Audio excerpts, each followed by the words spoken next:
Good morning, Andrew. Yeah, good morning, Tom. Looking forward to this. Hello, good morning to you too, and a very happy Sunday for those of us still keeping count of the days. Gosh, it is Sunday, isn't it? For the final game of this 3-game week and the final game of 2024. And what a year it has been, Andrew. Oh, exceptional. On behalf of all the team here at Fournilwrittenalloverit, thank you for sticking with us for the calendar year of 2024, and thank you for sticking by my side through thick and thin as well. I'll do my very best to support you and the team, Tom. Thanks, mate. Would be fantastic to end 2024 with 1,000 likes on the video. And a 4-0. I think the former is more achievable than the latter. Yes. Bristol City have won the same amount of games as us since we played them on that brilliantly blustery and memorable afternoon earlier on in December. With that in mind, Liam Manning has a fabulous championship squad which is brimming with quality, apt for this level. And Andrew, a side that will be well and truly out for revenge today. We were excellent on the day, Tom. Bristol City will want revenge for those 3 points for sure. Come on, you Blues. Last game of 2024.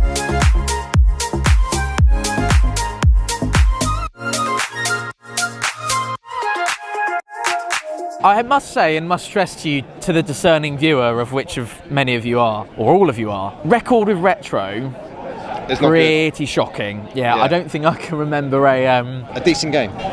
You came with the connection. Certain key players we need to perform today. My only concern is we don't have a lot of strength in depth.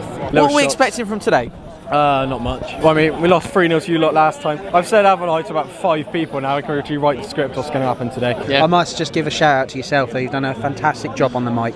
I'll give you that. Thank you, good sir. Thank you. Nobody would know it's not Tom. If Tom's ever on holiday, I've got the same hairline as him. I'll just need to not put. I don't think you'd have time though, mate. You're on the Express all the time now. Moneyfield. Up the monies, by the way. 3 wins in a row. Had to get that in, didn't you? Hey, up the monies. 1-0 C. Thanks, mate.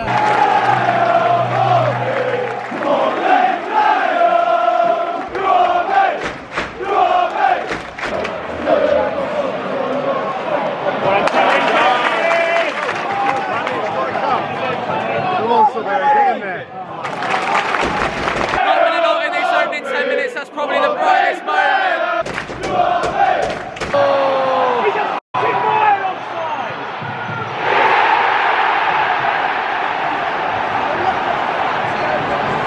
We haven't seen it back. I think it's probably on. You do not want to go 1-0 down early at this place. One of many places in the champ you don't want to do that, and we are. Hit it! Oh!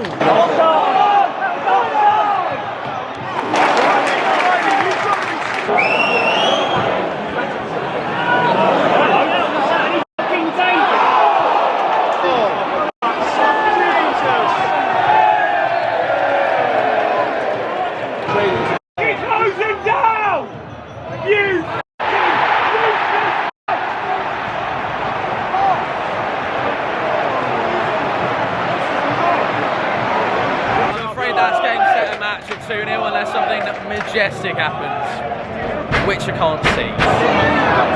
Oh, nice one. He's the fucking Warrior! The header comes back in, he's offside.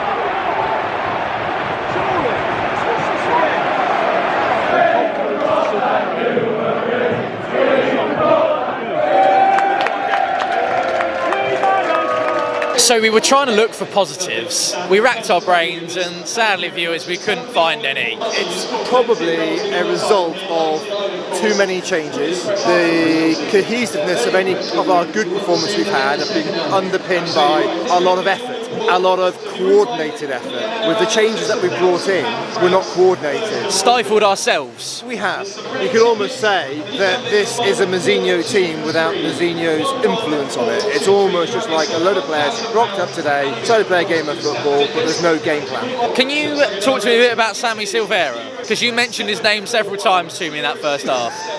He is an example of a player, I think, in this side so far who's come on and doesn't seem to know what he's meant to do. He has covered around about 15 yards in a circle over the centre line and not gone any further. Comes short when he doesn't need to. He's not running, he's not looking for the balls around the corner. He's meant to be running the channels, he's meant to be running, he's not. Pat got caught out twice. On the replay, it's just quicker runs from Bristol City. It's not offside. They're just better, I'm afraid. And they're reading the fight of the ball better. They're quicker than us. They want it more than us. They're first to the ball every time. And that's probably the most damning indictment that you can give of Pompey at this halfway stage. I can sometimes cope with receiving pressure away from home, but it's the fact that we don't seem to actually be offering any confidence to make us think we actually have a chance of even scoring one, let alone three, to get back in the game. I wonder what he's saying in there. Why haven't you done what I told you? For free! We're gonna win for free! Tap him on! You dare step inside! Outside in! Good boy!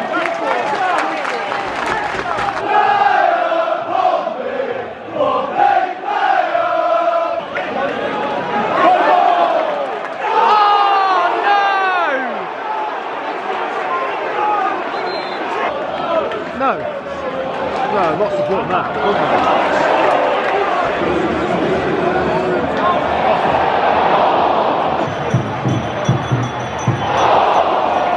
Should be 6. Happy New Year, everybody. Happy New Year! Jesus Christ.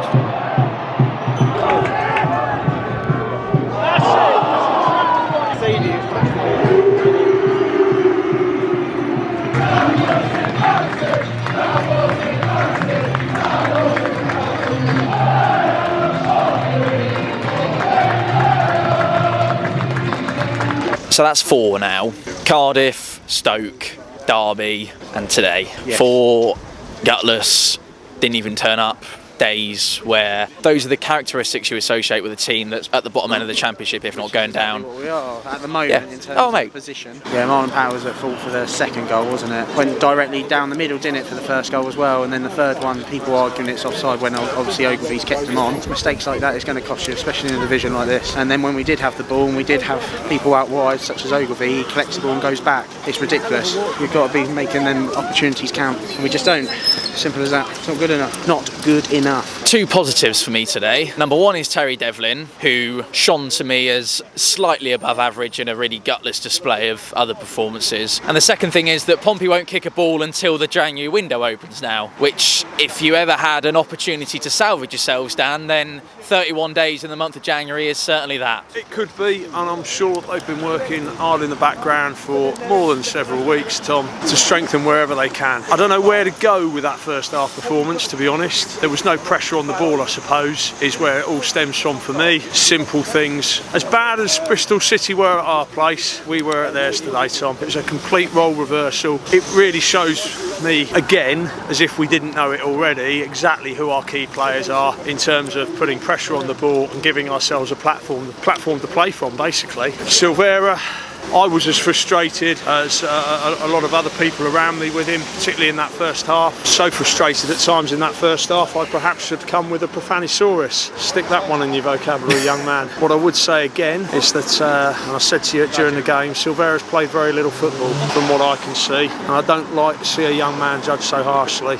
Everyone's entitled to their opinion. I'm not alone, and many like me have put off seeing family this Christmas for the benefit of following Pompey, taking the very few days I've had off work to come and follow Pompey, and you get that. Like I say, I won't be the only one there, and I think it just spills over from the frustration. I'm not going to openly criticise anyone for some of the chants, because that's not fair either. You know, we all love this club and we're all on the same side. You pay your money, you're more than welcome to react in whichever way you want to, aren't you? Absolutely, but I'd also want to put my arm around Sammy tonight. Straight down the tunnel when he came off, Dan. Yeah, I don't like it when it gets personal. These are young men. He doesn't need to be told that maybe he wasn't quite at it. You and I try never to pick on individuals because we love this football club. And it benefits no one. And it benefits nobody, least of all the football club that we all love and all desperately want to succeed. And if we're truthful, we all love every single one of those boys. So another really important subplot to this, and the big thing for me after Watford was conceding late goals and how many we have conceded, no matter the fashion they come in, how many late goals we've conceded so far this season. Something I took from that Pompey performance, which is a lot of what we've seen so far this season, is this little bit of a cycle going on whereby once we get to the end of a 3-game week, we tend to fall flat on our faces and are severely punished for being slightly undercooked. So Derby, the 4-0, came at the end of a heavy 3-game week. Today has come at the end of 3 games in the space of 8 days. There's no excuses for the schedule in the Championship because everyone faces the same situation, right? Yes, okay, you could maybe make a few nuances and say Bristol City have had 2 home games, Pompey have had 2 travels. That to me is an irrelevant and futile discussion to be had. What we need to be better at, and actually it feeds in and it really actually coincides with the January argument, is that Pompey's best 11, I think, can give any Championship team a game on the day, right? We've seen that Coventry, Bristol City at Fratton Park, Preston, list goes on. There's not actually an awful lot in there post and north of Pompey's starting 11 right now, so I need to see some flair in the window, please. More from the bench that can come on, impact the game in a positive manner, and actually do exactly what we did in League One last season, which is turn games around in tight situations, take the game by the scruff of the neck and go, you know what, we're 3-0 down, but actually we're going to make a fist of this. Can we give some credit to Bristol City? I said at the top of this video that it's a very able Championship side and it's a squad that, you know, you look all over the pitch, and I think it's similar to Derby. It didn't feel like Bristol City are out of 2nd or 3rd gear, but they didn't need to be. And only 2 teams have come to Ashingate this season and won, Sheffield United, and that one was a little bit of a last-minute innocuous moment. I thought Bristol City are unlucky on the day, and Burnley. A back 3 of Luke McNally, Rob Dickie and Zach Viner, and add Cameron Pring to that if you want to make it a 4. I think there's very few that rival that. And guys like you and me, look at your Stoke, your Cardiff, your Derby, and now your Bristol City performance. It's far too many, isn't it? You're not going to get away with 4. And say, guys, we know you've got it in you, otherwise you wouldn't be playing 2nd-tier football in England. Yeah. So you're clearly very adept and professional at what you do. So how does it just go missing for moments? 15 minutes in, Tom, it looked quite fruitful. 30 minutes in, game over. That's it. They're a much better team than us, play better football than us, and deserve the win. Very little credit to anyone in a turquoise stagecoach across the South bus seat today, I'm afraid. Right, well, Happy New Year, everybody. That is it from us. The next time we will see you next year. Yeah, Swansea. I like that. Yeah, it's good, isn't it? We might keep that one in. A very happy new year from us all here at Fournilwrittenalloverit. We will see you next year at home to Swansea on Wednesday afternoon. The video will be out Wednesday evening at Fratton Park. Until then, thank you so much for watching. Keep the faith, and as always, Play up, Pompey! Play up, Pompey.